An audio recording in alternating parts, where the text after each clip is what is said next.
Nurse night shift. The overhead page crackled through Sacred Heart's corridors at 11:51 p.m., and Katie Morrison didn't flinch.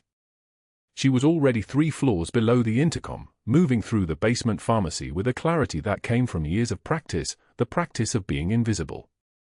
The fluorescent lights hummed their tired electronic song above her head. The air smelled like antiseptic and the stale coffee someone had left in the break room 12 hours ago. She kept moving. 3 years at Sacred Heart. 3 years of night shifts, of keeping her head down, of accepting the smallest assignments and the latest hours. 3 years of letting people believe she was exactly what she appeared to be, a competent but unremarkable nurse with sparse credentials and no apparent ambition. No one asked questions about the gaps in her employment history. No one asked much of anything. That was the point.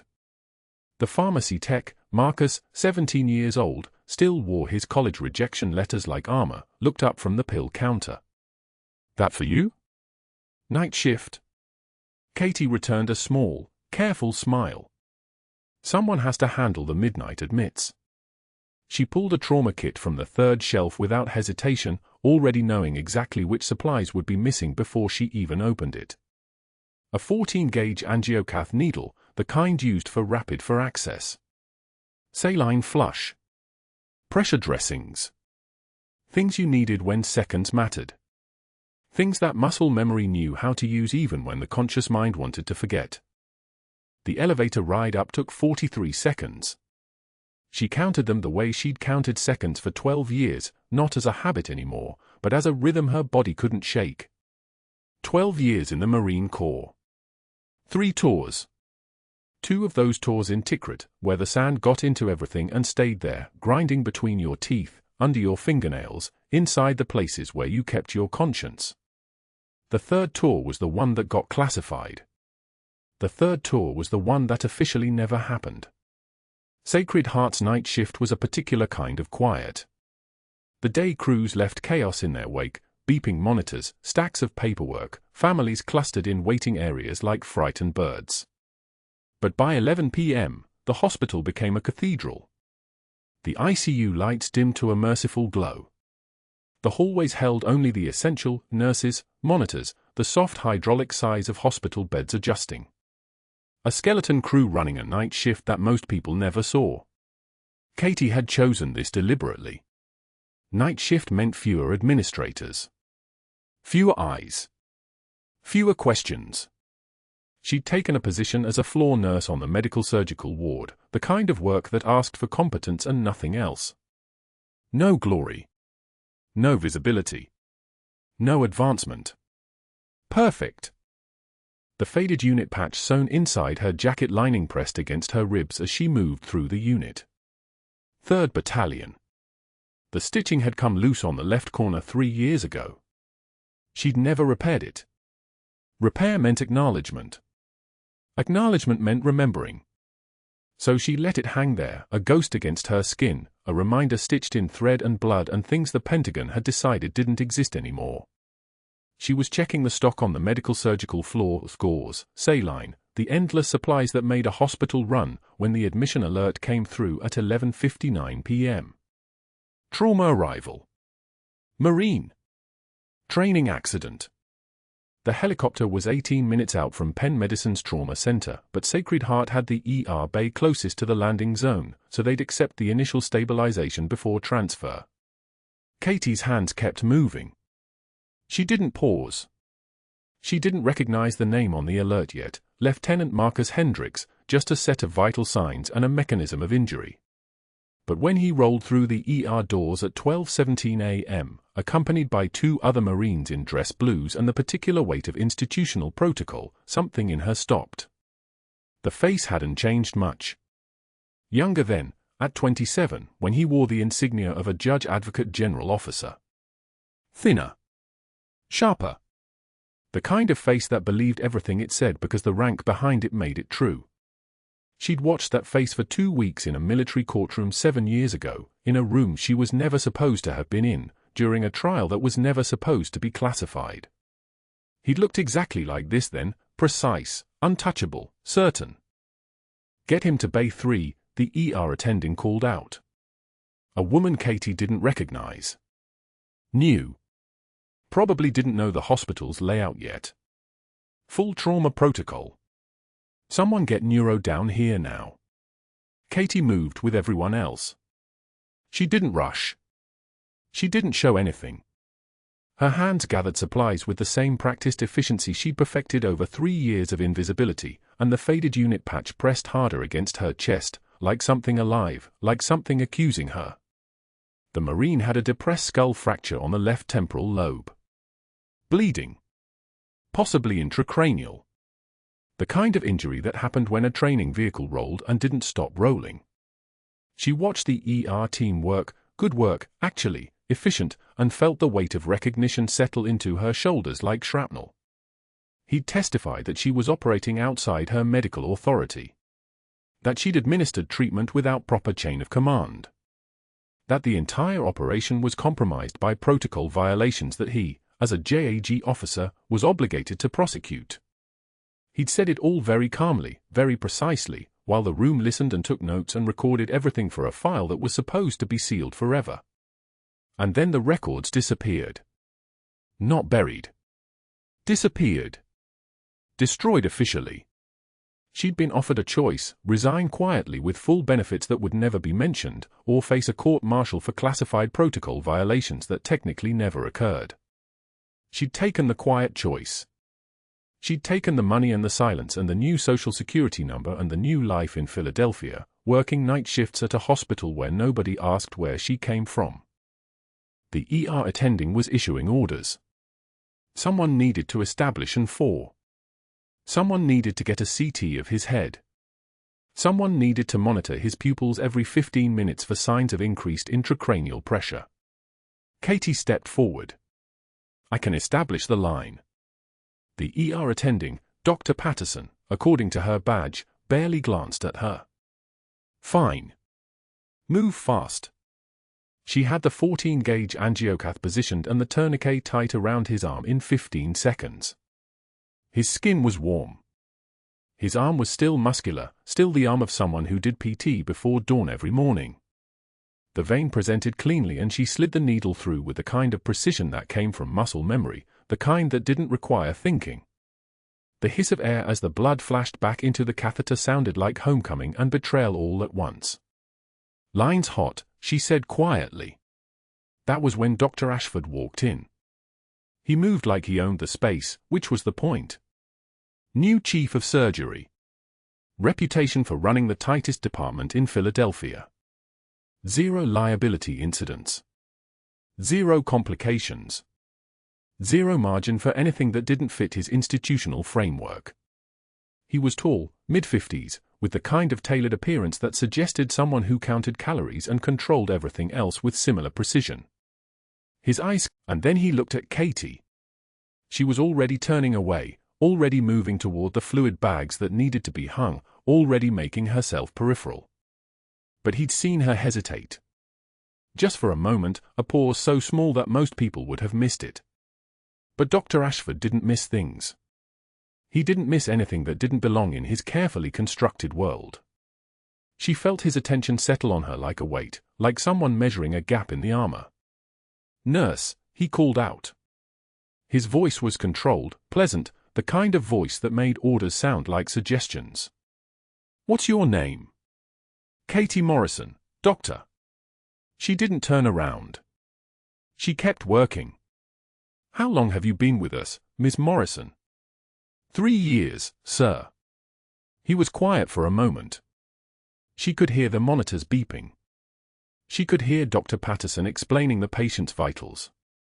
She could hear the Marine standing in the corner, waiting for news they didn't have the authority to demand. She could hear the fluorescent lights humming their endless, patient song. "Interesting," Dr. Ashford said finally. 3 years. "And where did you work before Sacred Heart?" The question landed like a test. Like someone already looking for answers to questions they hadn't asked yet. "Various positions," Katie said. "Nothing local." "I'll need to review your file." "Administrative purposes. We've been running updated security clearances on the entire surgical staff." She didn't respond. She didn't need to. She just kept moving, kept working, kept being the invisible thing that hospitals require. But the faded unit patch was pressed so hard against her ribs now it felt like it might leave a mark. By 1:15 a.m., Lieutenant Marcus Hendricks was stable enough for the transfer. The neurosurgery team at Penn Medicine had space in their OR. The Marines had made phone calls. Everything was moving according to protocol, according to the systems that kept institutions running smoothly. Katie helped wheel his stretcher toward the helicopter pad, her hands on the rail, her face arranged in the expression of a nurse doing her job. The rotor wash from the helicopter 18 stories above them was already starting to shake the building. In a few minutes, he'd be gone. In a few minutes, she could breathe again. But Dr. Ashford was waiting by the elevator when she came back down. "Miss Morrison," he said. "I'm going to need those employment records. Full history. Background check documentation. Consider it routine." She met his eyes for exactly 1 second, long enough to be respectful, not long enough to be challenging, and nodded. "Of course, Doctor." What she didn't say was that there was nothing to find. What she didn't say was that the records didn't exist anymore, because the Pentagon had made sure they didn't exist, because she'd been ordered to disappear and she'd done exactly that. What she didn't say was that she could already feel the shape of something changing in the hospital, some shift in the air, some small thing beginning to unravel. She just went back to work. The page came at 3:22 a.m., crackling through the intercom in Dr. Ashford's voice, deliberately measured, each word carved clean. "Nurse night shift to the front desk. Nurse night shift. We need you at the front desk." Katie was restocking the medication cart on the 4th floor. She didn't move for 3 seconds. Around her, 2 residents and a night clerk stopped what they were doing. The nickname hung in the fluorescent silence like something physical. "That would be you," the night clerk said, not unkindly. His name was Dennis. He'd worked Sacred Heart for 11 years and had the good sense to look embarrassed. She finished placing the last vial in its slot. Her hands were steady. That was the thing about hands trained in field triage in Tikrit, they didn't forget their job just because the brain was busy processing humiliation in front of a floor full of people. The chest seal she'd fashioned from an MRE package in a blast tent in 2016 had been her hands then too. These hands didn't shake. They didn't make mistakes. They certainly didn't make scenes. Katie crossed the floor to the elevator, aware of every eye tracking her movement. The front desk was 15 floors down.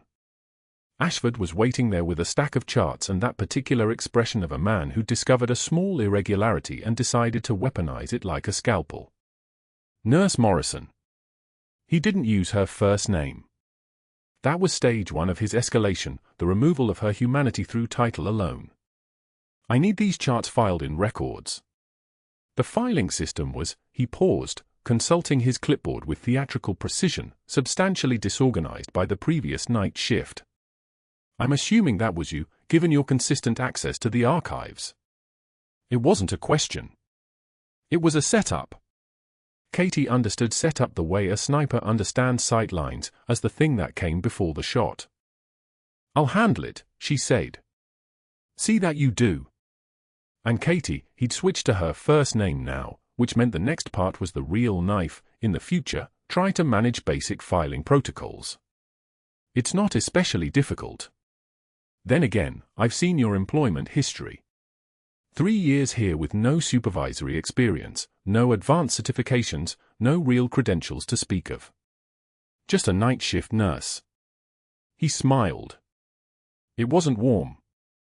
It makes sense you'd struggle with basic organization. The room had gone quiet. The day shift receptionist, Sarah, was staring at her keyboard with concentrated intensity. The security guard on the overnight desk found something very interesting to examine on his clipboard. Katie took one measured breath. Her heart rate didn't elevate. Her jaw didn't clench. Those were tells, and tells were vulnerabilities. What she did instead was meet Ashford's eyes with a kind of calm that came from having held a corpsman's femoral artery in place while rounds impacted the sandbags 3 feet away. She held that gaze for exactly 2 seconds, long enough for him to understand she'd heard every word, and then she walked to the records room without another sound. But she hadn't forgotten a single thing he'd said. The supply closet found her, not the other way around. That was how Ashford worked. He didn't confront. He engineered situations. Katie was carrying a box of dressings back to the 4th floor at 4:17 a.m. when his hand caught the closet door and pulled her inside. The door swung shut with the kind of soft click that meant nobody would hear anything from outside. The closet smelled like bleach and saline solution. Small. Tight. Ashford had his chest forward, invading her space the way men with institutional power did when they believed that power made them untouchable. "We need to discuss your background check," he said quietly. "It's been flagged. Sparse employment history prior to Sacred Heart. No references from previous facilities. No prior work history listed at all before 2020. Essentially, you don't exist before 3 years ago." Katie's thumb pressed against the edge of the box. "Just pressure. Just sensation. Just data. That's something you'll want to clarify," Ashford continued, "because human resources is asking questions, and the more questions they ask, the more they dig, and the more they dig, the more your entire employment history falls apart. Which means your credentials fall apart. Which means your medical license falls apart. Which means you're not a nurse anymore. You're a fraud." He said it like he'd already won. Like her silence meant compliance. Like she was already dissolved into nothing. "I didn't hire you, Katie. I inherited you. But I'm not sentimental about inherited problems. My department runs clean. No liability. No questions. No mysteries." He stepped back, giving himself room to deliver the final line with proper distance. "Get your background sorted, or I'll get it sorted for you. And trust me, you won't like my version." The door opened. He left. She stood in that supply closet for exactly 19 seconds, breathing, the box steady in her hands, the bleach smell cutting through her sinuses like a reminder that she was still breathing, still existing, still here.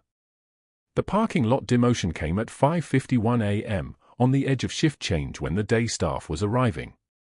Ashford found her at her locker. She was changing out of her scrubs, preparing for the end of her shift, when he appeared with HR standing 3 feet behind him like they were attached by an invisible line.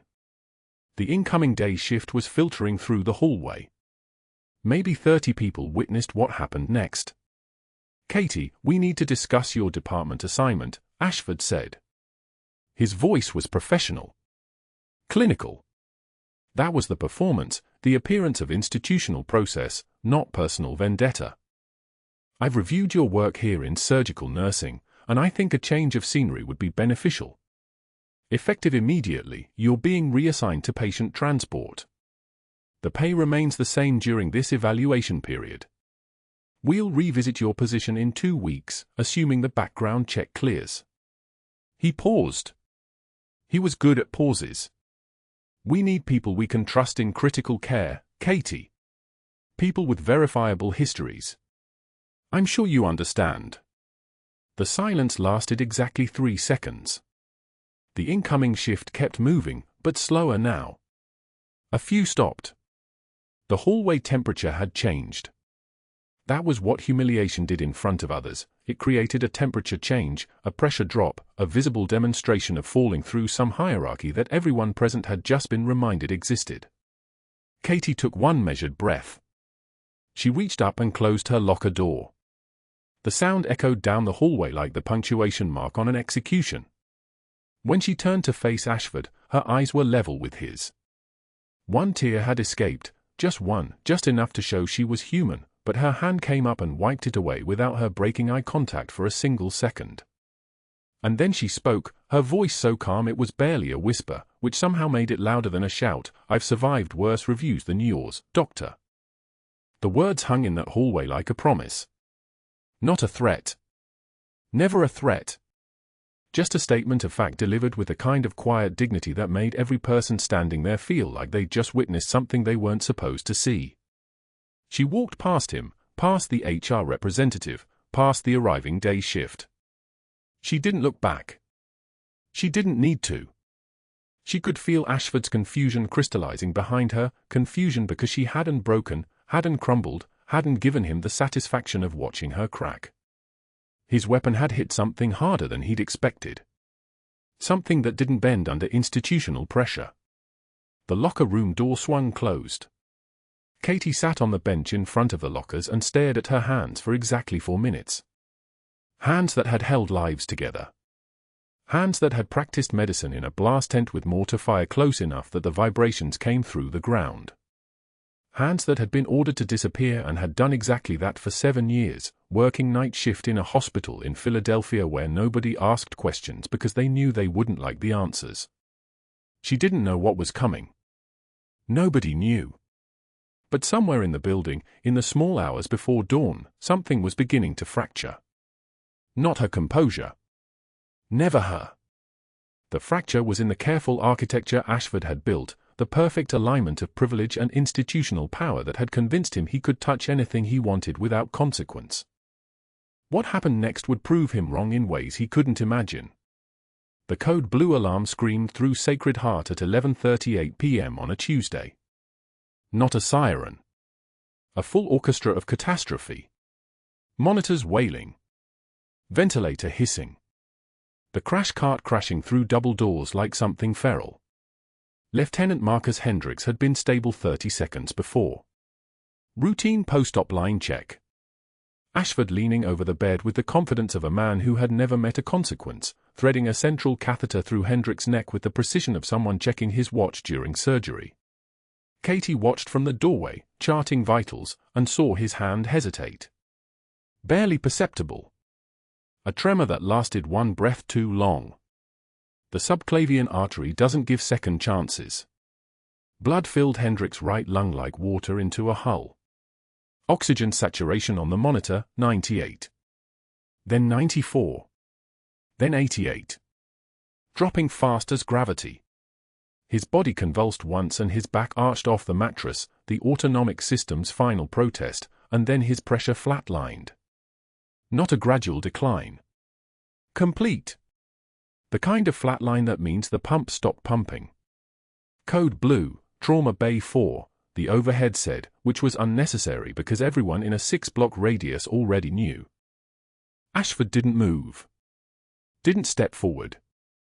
His hands stayed at his sides as if they'd been glued there, and Katie watched him process the fact that his certainty had just cost a man his life.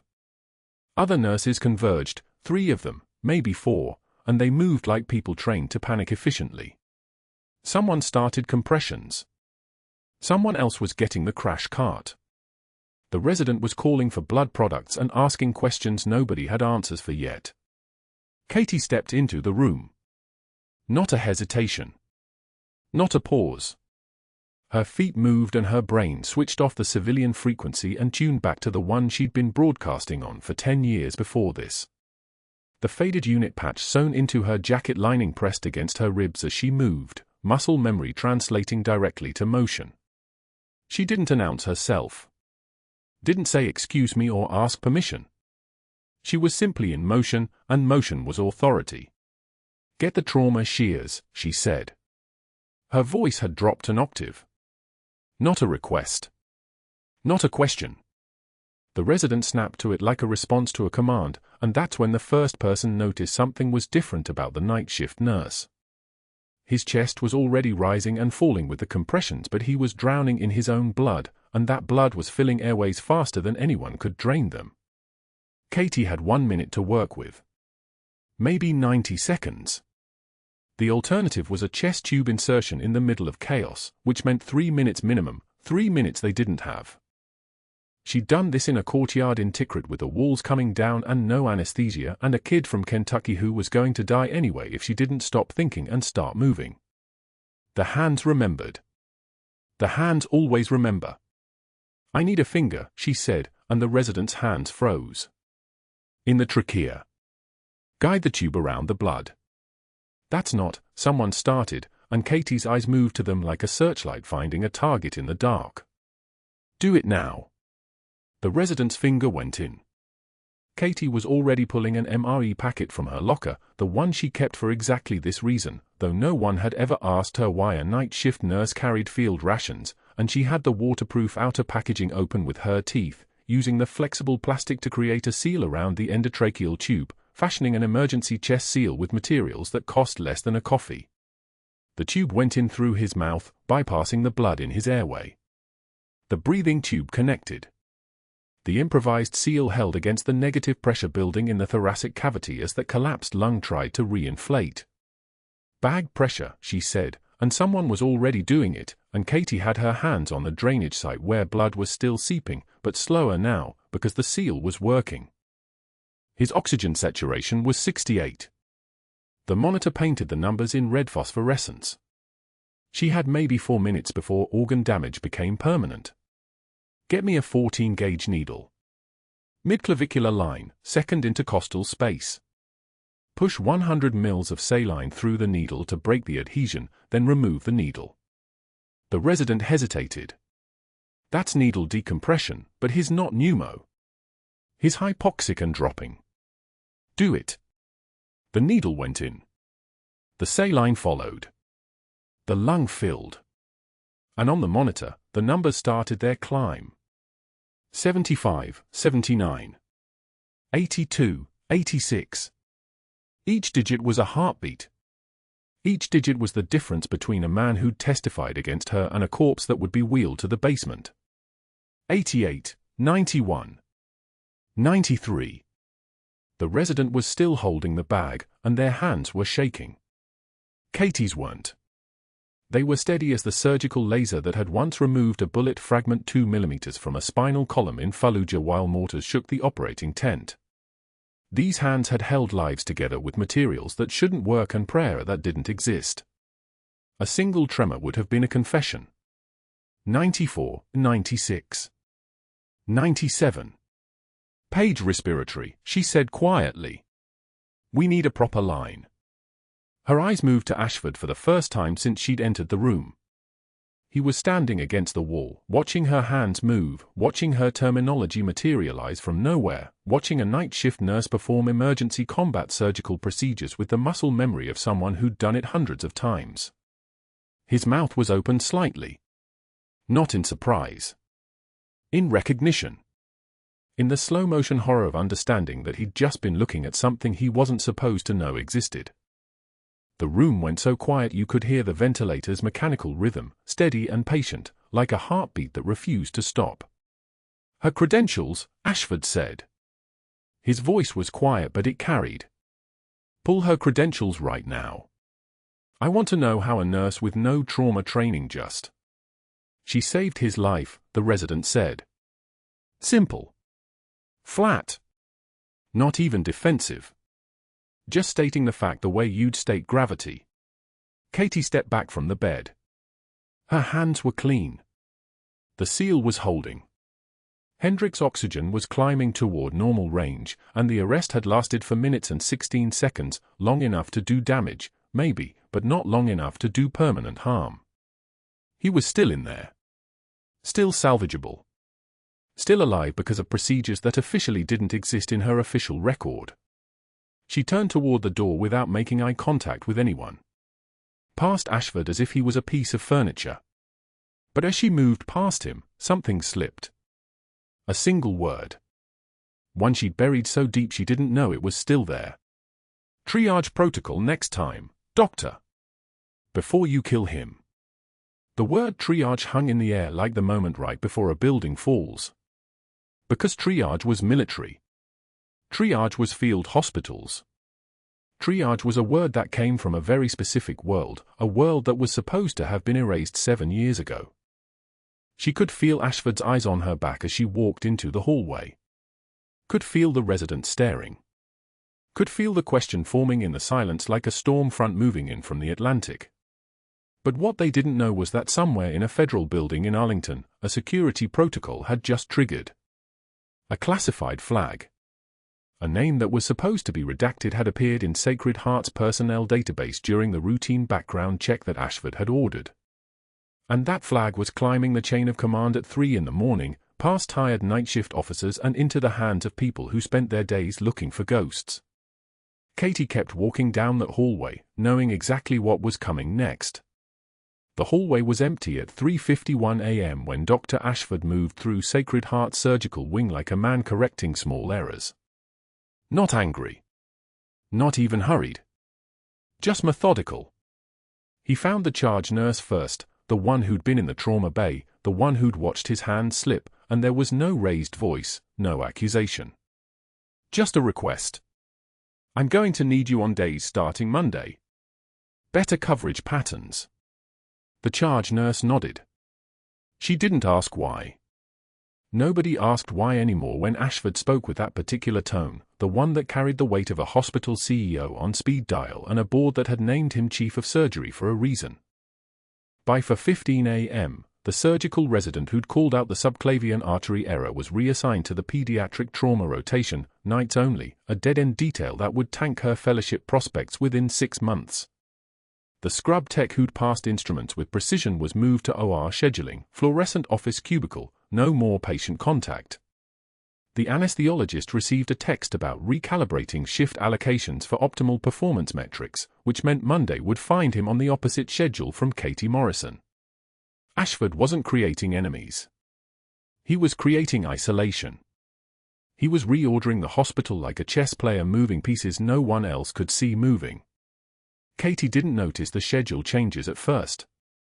She was thinking about Hendricks' oxygen saturation climbing past 88%, about the way his pupils had responded when she'd improvised that chest seal from the MRE package in her locker, the one she'd kept for 7 years without telling anyone why. But by Wednesday night, she realized she was working with people she'd never seen before. The trauma bay felt different. Quieter. Like the room itself had been warned not to cooperate. The real blow came Thursday morning when she tried to enter Hendricks' ICU room and found her access badge declined. The door clicked red. She tried again. Red. A nurse supervisor appeared, someone new, someone who wouldn't meet her eyes, and explained that Dr. Ashford had restricted patient interaction pending an investigation. Nothing personal, the supervisor said, which meant everything was personal. Katie stood in the hallway with her hand still on the badge reader, watching through the glass as Hendricks slept, his color better, his vitals stable because of what she'd done, and she couldn't reach him. That afternoon, Ashford made 4 phone calls. Board members who'd been at fundraisers together. A hospital administrator in Chicago he'd done a fellowship with. A credentialing officer at the state licensing board. The calls were cordial. The calls were professional. The calls were designed to do one thing, paint Katie Morrison as a liability. Practicing outside her scope, he said. Applying field medicine protocols in a civilian setting without authorization. He mentioned her sparse employment history.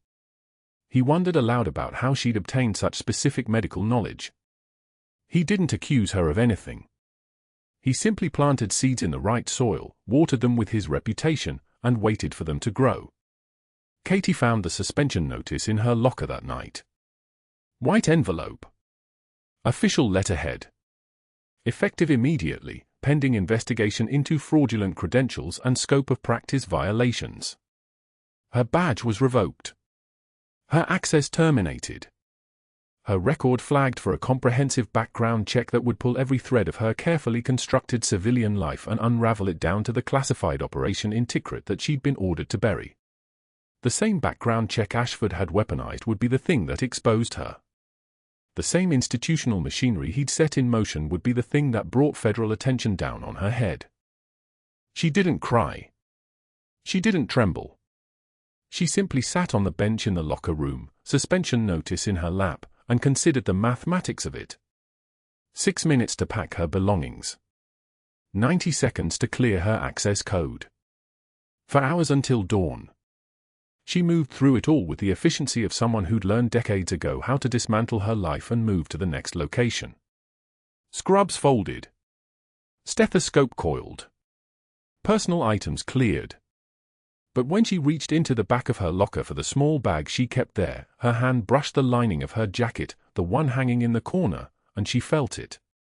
The faded unit patch. 3rd Battalion. Sewn inside the lining where nobody would see it. Where nobody would ever know it was there. She sat in her car in the parking garage at 5:22 a.m. with the engine off, hands at 10 and 2 on the steering wheel, like she was still driving, like she was still moving forward. The garage was concrete and shadow. The air smelled like diesel exhaust and standing water.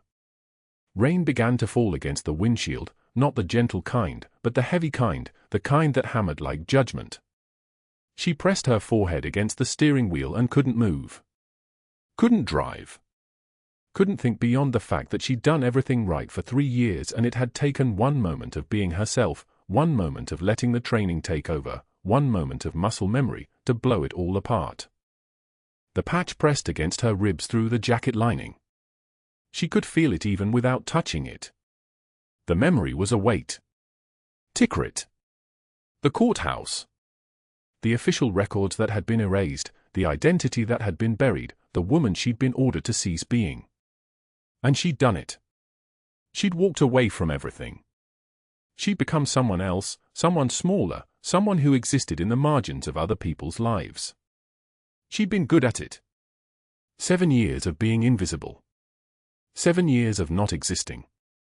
And it had taken exactly 42 seconds of existing, of stepping into the person she'd been trained to be, to erase it all. She held the suspension notice in her hands and read it again. Fraudulent credentials. The irony was precise enough to cut. Her credentials weren't fraudulent. They were incomplete. And the background check that would surface the real Katie Morrison would find absolutely nothing, because the real Katie Morrison was supposed to not exist. The military had been very clear about that. Katie Morrison, Major, 3rd Battalion, 5th Marines, embedded surgical specialist, that woman had been deleted from every database in 2017. Only this version remained. The civilian. The night shift nurse. The woman who kept her head down. She reached up and touched the patch through the jacket lining. Faded olive drab. The embroidered lettering almost worn away. She'd kept it for 7 years without opening the envelope. Without taking it out. Without letting herself remember. And now she held it in her hands and thought about throwing it out the window, into the rain, letting it sink into the puddles of the garage, letting the last piece of who she'd been dissolve into the concrete. Her hands shook. Not from fear. From rage. From 7 years of restraint finally cracking at the seams. The trembling wasn't weakness. It was restraint. It was the weight of all the things she wasn't allowed to be, wasn't allowed to say, wasn't allowed to let anyone see. It was a major's composure held so tight that the muscles themselves began to rebel. She didn't cry. Her eyes burned, but soldiers don't cry. She held the patch and held it, and then she tucked it back inside the jacket lining, slowly, carefully, like it was something sacred. Like it mattered. Like she mattered. The rain hammered harder. Thunder rolled across Philadelphia like distant artillery. She sat in the silence of her car with the engine off and the windshield fogging up, and she thought about her phone buzzing with a voicemail she hadn't checked, about Hendrix waking up in that ICU room without anyone to tell him what really happened in that trauma bay, about Ashford walking through Sacred Heart's hallways convinced he'd solved the problem by eliminating her. She thought about the fact that she'd kept a federal secret for 7 years and it had taken a hospital administrator with a golf handicap and a reputation to protect to destroy her. And then she heard it. Distant. Coming from somewhere above the parking garage. A sound that didn't belong in Philadelphia at 5:38 a.m. A rhythmic thumping. Getting closer. The rotor wash shook the windows at 3:13 a.m. Katie heard it through the parking garage concrete, a rhythmic percussion that bypassed her ears and moved straight into her chest cavity. She lifted her head from the steering wheel. The helicopter descended towards Sacred Heart's helipad on the roof, not a medical transport. Military. The rotors had a different cadence, tighter discipline, the kind of precision that came from training in combat zones. She didn't move. Couldn't move. The suspension notice sat folded on her passenger seat, the words fraudulent credentials and investigation pending swimming in her vision. The hospital's background check had done exactly what she'd known it would do the moment she saw Ashford's name on that surgery schedule. It had reached up into the classified architecture she'd been ordered to bury. It had pulled a thread. And now the Pentagon was unraveling. The helicopter's descent slowed. Settled. The rotors powered down but didn't cut. She knew that posture. Security detail holding the bird hot. Emergency extraction profile. Her phone buzzed. Unknown number, blocked caller ID. She stared at it for 3 seconds before answering. Major Morrison. Not a question. Male voice, military bearing even through encrypted audio. This is Gator, 160th SAW. We have standing extraction authorization for you effective immediately. Federal directive. What is your current status? Katie's hands moved before her mind caught up. 17 years of muscle memory. Status green. Ground floor parking garage, east side. I'm mobile. Confirmation, you are refusing extraction. She closed her eyes. Thought about the suspension notice. Thought about the way Ashford's face had twisted when she'd stepped back from Hendricks' bedside without argument, accepting the exile he'd constructed with meticulous precision. Thought about 3 years of staying small, staying quiet, staying dead. Negative, she said. I'm walking toward the helipad now. The call disconnected. She moved. Not fast, measured, deliberate, the kind of movement that didn't draw attention. Out of the car. Up the concrete stairs. Through the emergency entrance and into the hospital proper. The night shift was light, skeleton crew, nobody paying attention to a woman in scrubs moving with purpose. She'd forgotten how to walk invisible. Her body remembered exactly how. The helipad access was locked. The electronic reader next to the door blinked red. She was reaching for her badge, still on her scrubs, still valid for 37 more minutes before the suspension official, when the door burst open from the inside. A Marine colonel in dress blue stood backlit by the stairwell light. Dark hair, military bearing, the kind of face that belonged to someone accustomed to giving orders and having them followed immediately. His eyes locked onto hers with the precision of tactical targeting. Major Morrison. The same weight in his voice that had been in the phone call, but this time it was in a room. I'm Colonel Marcus Hendricks, 3rd Battalion, 5th Marines. I'm here for my brother's medical records and to ask you 3 questions. The brother. Not the JG officer. The patient. Katie's hands felt loose at her sides. The room had no gravity. She could feel her voice dropping an octave, the civilian performance dropping away like a shed skin. 2 questions. Where's your brother, and how much of the file did they show you? Hendricks' expression didn't shift, but something behind his eyes clicked into recognition. He's stable in ICU. Still sedated. And the file they showed us was the declassified summary. Enough to know that Ashford broke protocol trying to bury you. That's about to become a federal problem. He gestured toward the stairs. Walk with me. They ascended in silence. Katie counted the steps without meaning to. 18. Her legs moved with military precision now, the civilian limp gone. Hendricks kept pace a half step behind, positioning. Let the officer take point. Even in a hospital stairwell, the hierarchy was unquestionable. At the top, 3 people waited in the administrative conference room. The chief counsel of Sacred Heart stood rigid, a folder trembling in his hands. A Navy SEAL, she knew the bearing, the way his weight distributed like he was ready to move in any direction, stood with shoulders back and eyes tracking her entrance like she was a threat assessment. And a third figure in FBI credentials, female agent, early 50s, expression that suggested she'd seen enough institutional corruption to fill a prison wing. Major Morrison. The SEAL stepped forward, hand extended. I'm Chief Petty Officer Graves, SEAL Team 3. I was in country with you in Tikrit during Operation Saber's Edge. The court-martial they buried tried to take your entire team. We all remember. Katie shook his hand. His grip was solid.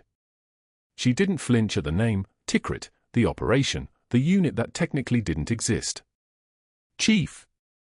Been a long time. 7 years. Graves stepped back. Long enough for the Pentagon to forget what happened there. Long enough for Ashford to think he could erase you.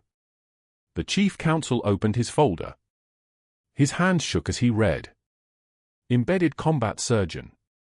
Sustained operations in hostile territory. Intelligence assessment of value to national security. This is, he looked up. This is classified. All of this? Why do we have it? The FBI agent stepped forward. Because when Dr. Ashford launched an investigation into Major Morrison's background, he triggered an automated security flag. The moment his legal department submitted the background check request, every agency with jurisdiction received notification. The investigation he designed to destroy her has exposed him instead. Ashford falsified 3 surgical records to cover the error that nearly killed his patient, Graves said quietly. We've been monitoring him for 18 months. He has a pattern. This was the 7th one. The silence lasted exactly 3 seconds. Then the conference room doors opened and security escorts entered. Not hospital security. Federal agents, badges visible, movements precise and practiced. They didn't need to say anything. Ashford had to know. He had to have received the call that it was over. They found him trying to leave through the loading dock. Still in his surgical scrubs, still moving like a man accustomed to authority. His face drained when he saw the federal credentials. No one spoke. He didn't speak. He simply stopped moving and put his hands where they could see them, the institutional power that had sustained him for 16 years collapsing in the time it took for 3 agents to walk across asphalt and restrain his wrists. Katie watched from the observation window above. Graves stood beside her. He's finished, Graves said. Career's gone. License is gone. He'll face charges for record falsification and obstruction. That's federal time. The investigation into your unit. Katie asked. Declassified and filed. Command reviewed every detail of Ashford's court-martial recommendations from 7 years ago. They were fraudulent. Built on evidence he'd already tampered with in other cases. Your record is clear, Major. Your entire team is clear. You were never guilty of anything except following orders and keeping people alive. Katie kept her eyes on Ashford's descent into the federal vehicle. His face invisible now, hidden behind the car door that closed like a tomb. She thought about the 3 years of small movements, deferential posture, the careful cultivation of invisibility. She thought about the way her voice had dropped an octave when the colonel asked her questions. She thought about what it meant to be seen again. 6 months later, Katie walked through the parking garage toward the night entrance of Sacred Heart. The evening was cool, October air carrying the smell of rain coming in from the east. Security lights buzzed in their usual pattern. She recognized the rhythm now, hadn't heard it as threatening for almost 4 months. A figure stood near the garage exit. Male, uniform of Sacred Heart security. Gray shirt, badge, the kind of position that existed in the margins of institutional hierarchy. The kind of position assigned to people who'd lost everything. Dr. Ashford flinched when he saw her. He flinched. This man who had deconstructed her employment history, who had orchestrated her humiliation in front of her peers, who had tried to erase her. He flinched. Katie measured her breath. Moved past him with the same composure she'd maintained through 3 years of erasure, through the humiliation, through the suspension notice and the parking garage and the moment the rotor wash had shaken the windows. She didn't slow. She didn't acknowledge him. She kept her eyes forward as she walked back into the hospital, the one she'd saved twice, once in trauma and once from institutional corruption that would have destroyed its reputation if the federal investigation had gone differently. The doors opened before her. Her badge was different now. Chief of Trauma Surgery. Still on the night shift. Still in scrubs.